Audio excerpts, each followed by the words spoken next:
azan atongogbe devizo Jésus ton.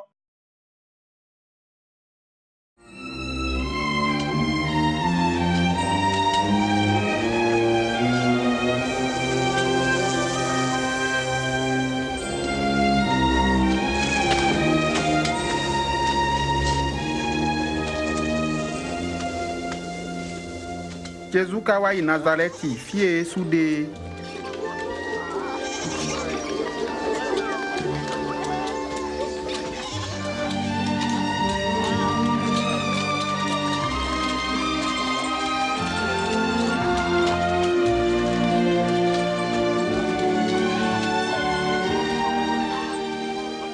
Enfant.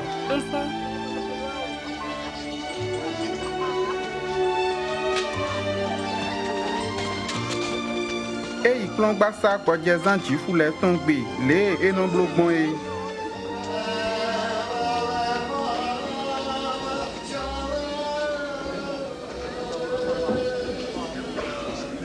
Esɔ gbeyiɖɔ mawu tɔn Ezayi sinwe mani woɖɔ enixa.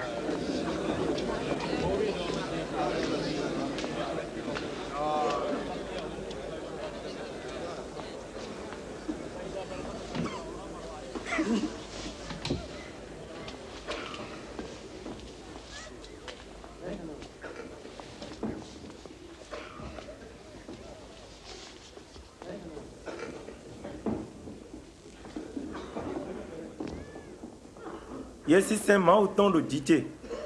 Mawu sɔmi numa dzra wɛ dagbe tɔnu wa mamonɔ lɛ. Mayi dɔ nu kanu mɔnɔ lɛ dɔ emi dzo ye. Nunuku titɔnɔ lɛ dɔ nukun etɔn. Numa hlɛ mɛ tafu ede lɛ gan. Bo dzra nu mɛ bi dɔ hoe mɛ akuru nɔ na dzewu mɛ de wa. Eno dɔ ho gadi.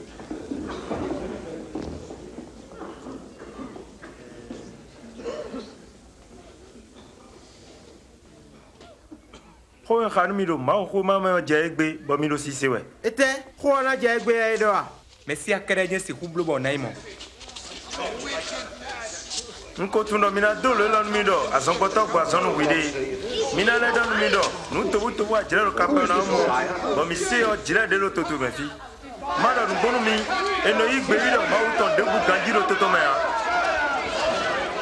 Koe ne Jésus ɖɔ de xlẽ ɖɔ ewɔe nyi Mesia nukpo. Mɛdede vo mawu tɔn eye woahlẽ togun tɔn gã ye. Dzifu le kasɔe ɖoɖo Mesia ye tɔn na. Eye yese mɔ xɔme si ye bɔ ye dzro na kpikpe Jésus yi dodo me. Eka gbɔn tɛntin ye tɔn.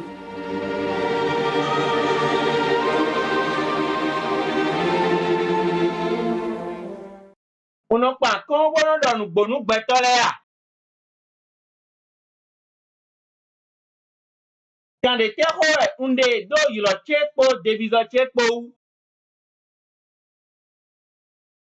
Ne nkanɔ igbe gbɔn wenue Jésus sɔ ko tɔn kple mi ye.